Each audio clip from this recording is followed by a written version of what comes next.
get ministers to this house, you ask questions, urgent or oral questions, and ministers come and respond to the questions. For 5 weeks now, you've been talking about Galamsey, but you have not asked a single question on Galamsey. And that's why I keep saying that don't pretend you are interested in Galamsey matters. And then on Fridays, you use the airtime and the media, and then you discuss Galamsey as if you are concerned about it. When the rules are clear, if you are concerned, how to manifest that concern. And the mechanism for manifesting the concern is asking specific questions to the minister. You haven't asked the minister any specific question, and yet you will get up and on your feet, you will run down a minister. That's what you've done today. You run down a minister, indicating that, and if the minister comes, he should show us what is the turbidity water levels of River Pra. Is it the Minister for Lands who should be telling you the turbidity water levels of... it is the Minister for Water Resources, Housing. It is not the Minister for Lands. The person who tests the turbidity levels of the water is the minister responsible for Ghana Water Company. So please, that is the scheduled minister who should come and tell you the turbidity levels of water, just to let you know. You see, and you could ask a question. You could ask a simple question, that the minister should come and tell us the turbidity levels of this river, of River Ayensu, of Pra, or whichever river you want. A simple question. And you won't ask that simple question. You will come and stand here and talk and create the impression that you are concerned about something. But when it comes to the mechanism for manifesting the concern, which is available to you, you don't use it. Why wouldn't I say you are just pretending? That's why I said, look, let's not pretend that we are concerned about Galamsey. If we are really concerned about Galamsey, ask specific questions about Galamsey, and the minister will come and answer because he is obliged to come and answer. Don't say that I should schedule him to come and brief you on Galamsey. You should leave the work that he's doing, fighting Galamsey in the forest, and come and be briefing you every day. How can that happen? Mr. Speaker, the issue of clusters that he mentioned is not a matter within my domain. These are reforms of how Parliament is organized, the parliamentary service is organized, initiated by the clerk at the clerk's office. I think that the cluster system should not delay a committee's report. The cluster system simply is that you can bring 5 committees and put them under one senior clerk, but each of the committees will maintain the committee's clerk. I think that's how the cluster system works. So the committee has its clerk, and all of them answer to one supervisor. So the fact that somebody has been appointed a supervisor of a set of clerks so that he oversees those clerks does not justify delays in presenting the reports of those committees. So the reports may just be as a result of the committee clerks not doing their work. And so let's urge the committee clerks to do their work and not blame the cluster system. But if the heads of clusters are insisting on reviewing the reports before signing them off, and yet they are not making the time to review the reports before signing them off, and that is causing delays in the reports being signed off, I urge the Clerk of Parliament to ensure that no cluster head holds committee reports unreasonably. We have attached the schedule for the consideration of committee reports, and we are going to go according to those reports strictly. And if any committee's report is delayed or not made available, and we decide that we want to take action, we will demand that you as clerk, you take disciplinary action against the clerk of that committee. And lastly, also on our new arrangement to have public hearings of the estimates, the sector estimates. Let me dispel the fears that I hear being expressed. I think it is to take some input from interest groups So far, when the Finance Ministry is preparing the budget, they have what they call the pre-budget hearings. Now, we as Parliament are not privy to the pre-budget hearings. Ministers who are members of Parliament may be privy to the pre-budget hearings, but we as members of Parliament are not. Our committee chairpersons are not. Now, when the budgets come to us already formed by the Ministry of Finance, based on negotiations that have been held with the various sector ministers, we as a Parliament want to take feedback from civil society and interest groups regarding what their take is on the proposals for the different sectors. It doesn't mean that the sectoral allocations will change, but the views of civil society and interest groups should be taken on board when we as members of Parliament are analyzing the estimates and the policy proposals from the various sectors, so that the public will feel that they participated in the work that we are doing. And when we have our reports, the reports will capture some sentiments and pieces of advice that is coming from interest groups and stakeholders. And our debate will also make recommendations. Our conclusions can make recommendations to the finance minister or even the sector ministers that in future take on board these concerns coming from civil society, stakeholders, and interest groups when you are developing the next set of policies that you will bring to this House for approval. It only enhances governance. It brings governance closer to the people, and it enables people involved in the governance of the country. Indeed, when you take the Afrobarometer reports year after year, when it comes to Parliament, one of the long-standing complaints is that we don't engage with the citizenry. These are platforms for engaging with the citizenry. Yes, we sit here, we rise on our feet, we debate, it is live on television, they watch and they see what we do. But then, how do they make input? We either go to our constituencies and solicit their views and come back here and then make inputs during debate, taking on board those views, or as committee, we invite them as witnesses before the committee and solicit their views on the matters that we are about to deliberate on, and then take on board their views when we are doing the deliberation. And when we report, let them see, as they sit and watch us, that their views have been reflected in the reports of the committees, and in the debates, we have addressed their concerns. That is how citizens will feel that they are being consulted and they are being involved in governance. And they shouldn't wait until election time before they will make their opinion known as to whether or not you are governing well or not governing well. What we are doing now, that is how come we get shocked in elections, because you see a large number for NDC, then an election comes and there's a massive swing in favor of MPP. The same way you see a large support base for MPP, then election comes, then suddenly there's a huge support going to NDC, because during the period of governance, you are not listening to them.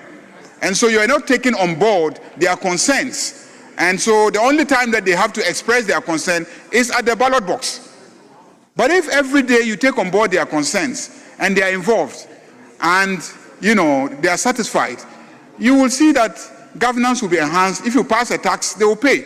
If you say don't go there, they will stay away from that. If you say you must comply with this regulation, they will comply because they participated, they engage with you, and there's consensus between you and the citizenry as to exactly how this country should be governed. So I urge chairpersons and ranking members of the committees and the clerk of Parliament and the clerks of the various committees to use this facility. We have invested in the facility, and committee proceedings can be carried live.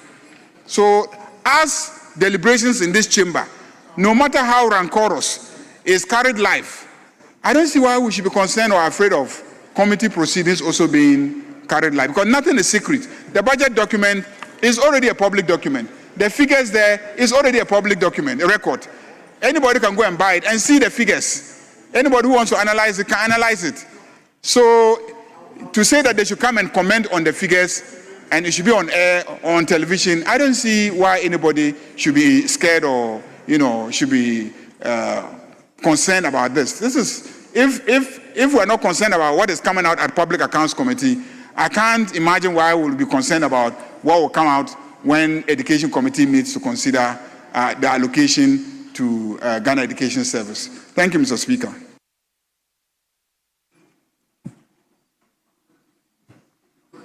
Yes. Speaker, out of patriotism, I had tried to assist the majority front bench. Last year, towards the passage of the appropriation, we experienced things that the majority leader doesn't know, but it's fine. If it is a case that he wants to stand by the position that the cluster system must stay, hallelujah, it should stay. Now, it's just a free bono, pro bono council. If it should stay, fine. My last one had to do with the formally for DACF, Get Farm. Honorable Minority, this thing. You see, I don't like a situation where a wrong impression will be created. The cluster system is not put in place by the business committee. So how is the business committee going to deal with the cluster system? Speaker, for heaven's sake, let's get practical here. The business committee worked closely with the table office, and the table office worked closely with the clerk of parliament. This system was put together by the clerk, and they work closely with the business committee. The two are inseparable. I'm not going to comment further on this matter. I will just leave it as it is. Let's work with the cluster system. I was going to speak to the appendix attached, the motions that we are scheduled to take. I see we have we want to help to get things done. If you want to rubbish us and say that it's not important, that's fine. We can all sit down. We can sit down. Yes, but the way the reactions come in, sometimes it makes us feel we are not supporting. We want to support to get the appropriation passed. The first motion, we are scheduling National Media Commission. I know it is based on availability of the estimate. I'm saying, oftentimes, the DACF, NHIA, and Get Fund, we tend to rush it, and then it gets down the last hour. My checks reveal that they are ready. So I'm humbly suggesting that we could program them for next week, either Thursday or Friday, for either of them. Because I know DACF, their formula is ready. Then we can take it. There are a lot of issues that concerns colleagues. And then we can take it at the committee of the whole. Well, you can get up and speak. Then we can deal with it. These are my views. Speaker, thank you. Honourable members, business statement as presented is hereby adopted. Yes, Majority Leader.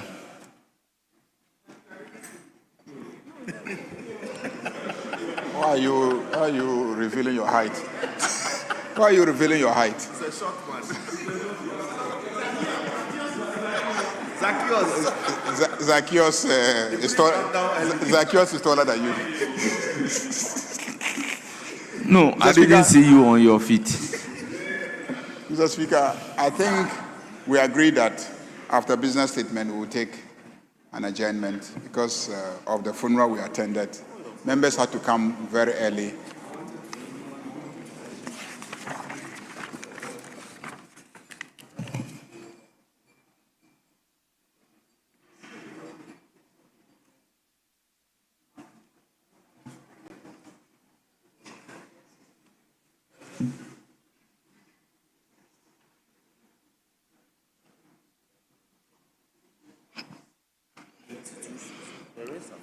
No, he's talking about something else.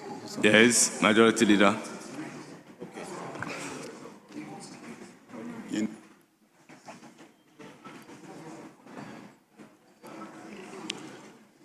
Yes, Minority Leader.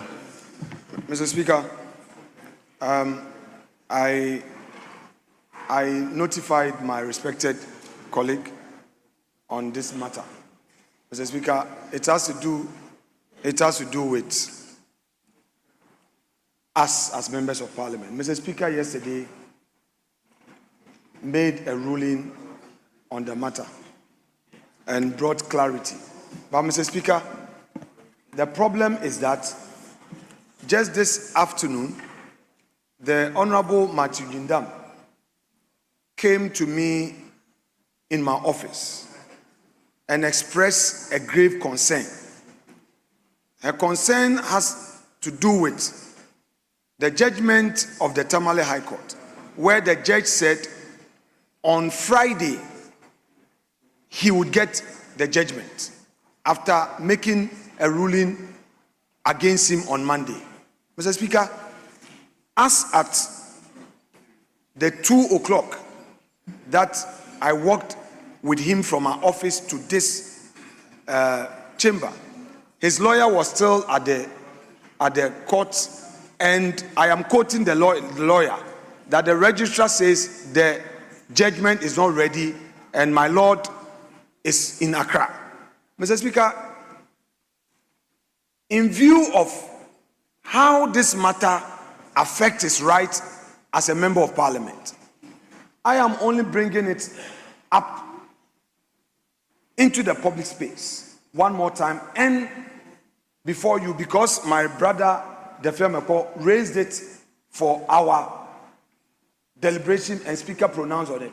Mr. Speaker, my understanding was to the effect that the judgment will be ready for him to explore the necessary appellate processes. But my lord, Mr. Speaker, if a court of justice with a judge sitting as a judge of equity and of law makes a determination of a matter that has far-reaching consequences, knowing that indeed this pronouncement has an effect, and how the member who is affected can exercise right, the means to exercise right is not available.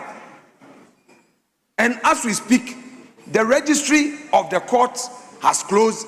The registrar says judgment is not ready. The judge is gone to Accra. He left Tamale at 10 a.m. Mr. Speaker, these have constitutional implications. And I feel that as a leader of my caucus, a member of my caucus, having come to me with such grave concerns, especially so when the ruling, if we are counting the statutory 7 days automatic stay, what it means is that the 7 days start from the Monday. Meanwhile, the judgment upon which the order emanates is not even ready. Mr. Speaker, the rule is that you can't place something on nothing, it will fall. A ruling or an order is extracted from a judgment. You and I have been in the courtroom for many years. A judgment is read, and in that judgment, you even then, before you execute the order, there's an extract out of the judgment. And it's that extract that we call in legal terms a court order.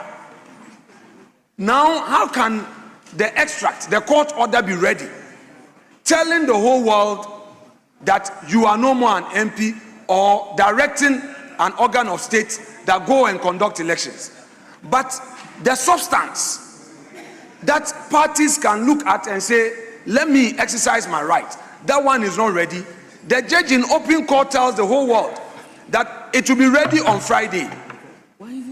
Parties go there, the affected member of parliament is in the court, he sits there, they say the judge has come to Accra. Up to this time, no judgment is ready. Mr. Speaker, I believe that our judiciary should help us the more and help the situation and bring certainty and clarity so that, colleagues, it can be you tomorrow. I am not, no. Honorable Majority Leader. Mr. Speaker, I'm the minority leader for now. The honorable minority leader, temporarily resume your seat. Very well. I know you are minority, sorry, Very well. minority leader. Very well, my lord. Yes. Very well, my lord. Yes. Minority leader, with all due respect to everybody, I believe the ruling of Mr. Speaker should bring a closure to this issue. Honourable members, honestly speaking, matters within the ambit of the judiciary must be dealt with by the judiciary. You rightly stated the other time that Parliament cannot be constituted into a court to give an interpretation. So, Honorable Majority Leader, whether or not a judge failed to deliver a judgment, whether the judgment is available or is not available, what has that exactly got to do with the lawmaker, which is the legislature? So, Honorable Minority Leader, let's stand by the ruling delivered by Mr. Speaker and bring a closure to this particular issue. When a procedure is set down for a right to be exercised, I think the authorities are clear, and it is tried learning that it is that procedure alone that will have to be followed in exercising your rights. So please, with all due respect, let's bring a closure. So on this note, if it is a comment on what he is saying and I'm stopping him, then I'll plead with you that I do not want our hands out. Honorable Roxanne Dapamako, in the name of the Almighty God, I'm pleading with you that we should bring a closure. Let's bring a closure. We cannot use parliamentary forum to be doing what we are doing. It is not the best. It's not the best. More so, we are all members of the legal fraternity. So please. Mr. Speaker, please. What the minority leader is doing to the judge is not fair. Please. You filed a notice of appeal at 10:04 a.m. Judgment was delivered 9:56 a.m. By 10:04 a.m., you filed a notice of appeal with 3 grounds. What you are waiting for is the reasoned full judgment. But you have already filed your notice of appeal. You followed it up with an application or notice for stay of execution. It is, please. I listen to you carefully. So keep quiet whilst I respond. Keep quiet whilst I respond. You have filed an application or notice. You have decided to run the judge down. Honourable members, for now, I'll urge on the two of you to resume your seats. And it is not proper. The two of you can resume your seats.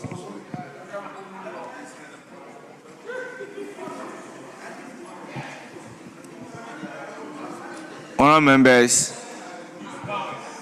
members, as indicated, this is not and cannot be the appropriate forum to do what we are about to do. So on this note, the chapter on that particular issue is perpetually closed.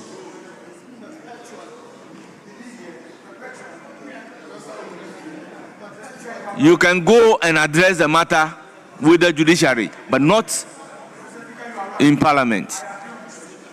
So, Honourable Majority Leader, yes. I think we agree that we'll take an adjournment. Very well.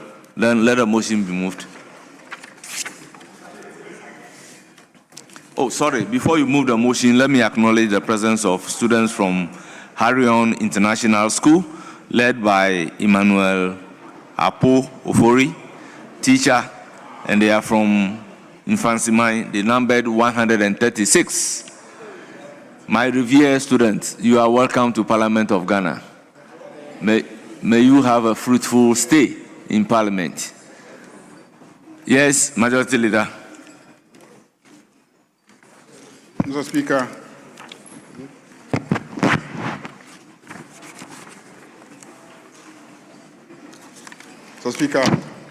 I move that this House adjourns until Tuesday at noon, Mr. Speaker. Thank you. Yes. Speaker, with respect, I have no hesitation at all in seconding the motion ably moved by the leader of government business. However, Mr. Speaker, I pray that we consider just one item, motion number 29, at page 11 of today's order paper. Mr. Speaker, the reason why this motion has to be considered as quickly as possible, because, Mr. Speaker, it has to do with the growing unemployment situation in our country. So are you moving a counter motion? Mr. Speaker, Are you moving a counter motion? no, Mr. Speaker, no. I'm saying that this motion has to deal with the many youth who have been dismissed through the Chief of Staff's letter.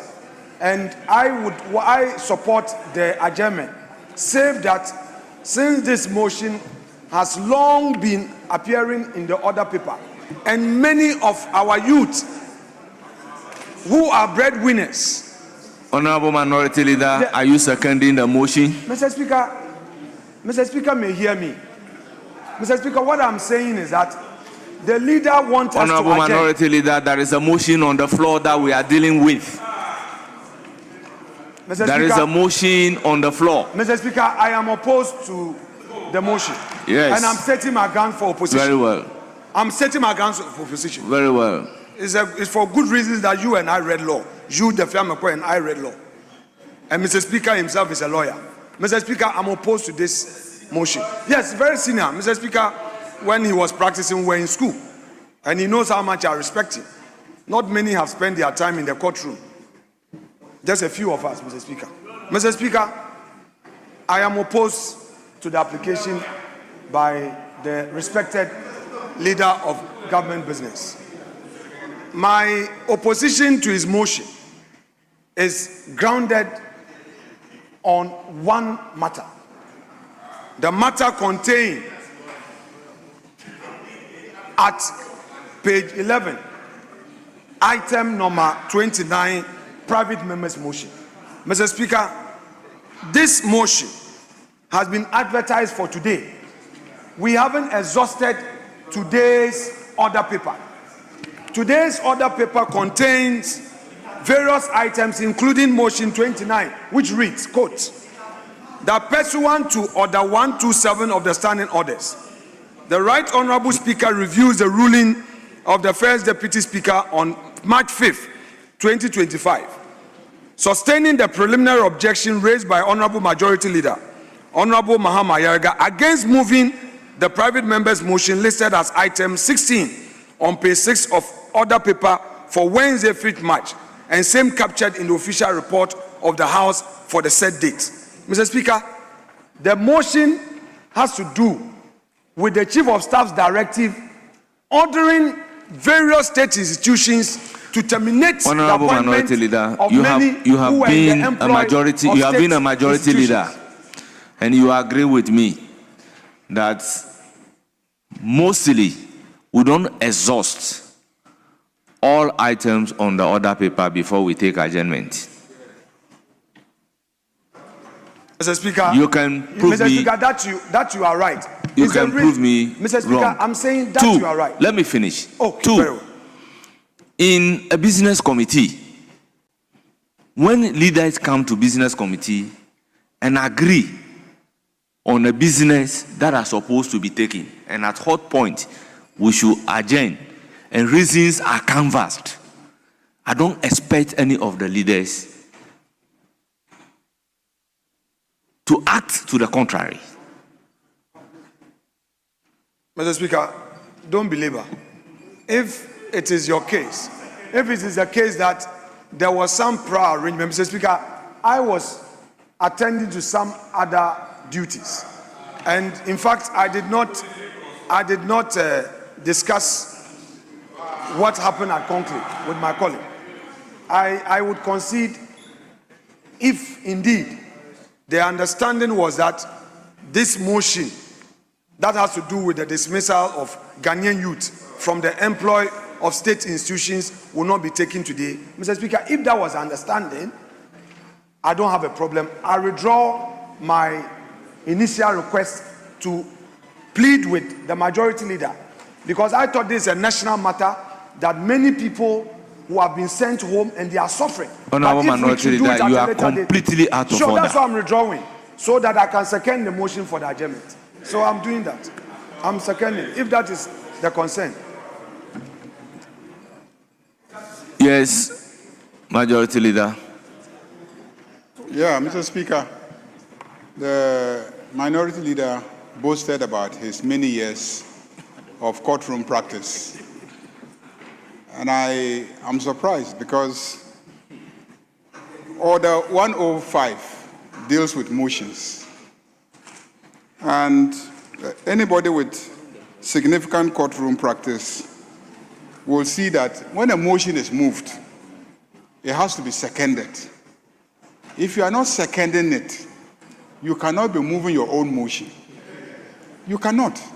What you were doing was moving your own motion. When the motion that has been moved has not been seconded, if you knew you were not going to second it, you should have allowed somebody else to second. Then you rise up and oppose. That is proper courtroom practice. So please, don't be doing these things. It is your chief whip who came to us at conclave and suggested that after business statement, we should adjourn. Speaker was there. And I agreed with him that after business statement, we will adjourn because of the funeral. So you are getting up to try to embarrass me that I have moved a motion for adjournment and you are against the motion for adjournment. I'm ready to do business. I'm ready. Ministers came here wanting to answer their questions. You remember? They came here wanting to answer because we said, no, we won't take the question because we've agreed that we are going to adjourn. So that members came very early to attend the funeral because the funeral started very early. So, Mr. Speaker, let's stop doing these things. Mr. Speaker, I think the motion has been seconded by him, so you may give your... No, he seconded it. He seconded it. Mr. Speaker, with respect, the Honorable Majority Leader just drew my attention to best practices. Mr. Speaker, I've always been arguing against this rule of convenience of his. I have him on record where he moved a motion to vary selection committee report on this house without it being seconded. Where was the rules? And a member raised it that motion has not been seconded, and his side carried it. And when it was asked, they said, Parliament, we are masters of our own rules. So when you were moving a motion to vary a report of a committee to remove somebody from a delegation, and it was not seconded, was it a proper motion? Please, let's not go there. The situation where some people take it that they are in control of this house.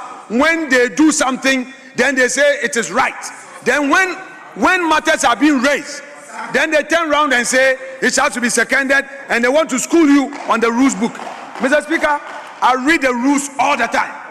I would show him the Hansard. Honorable members. I will show him the Hansard. Honorable members. Why don't you debate me on this? Honorable members. I will show you your own Hansard.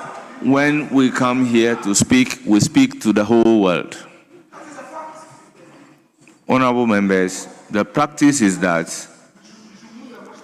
when a motion is moved, that motion is supposed to be seconded, and after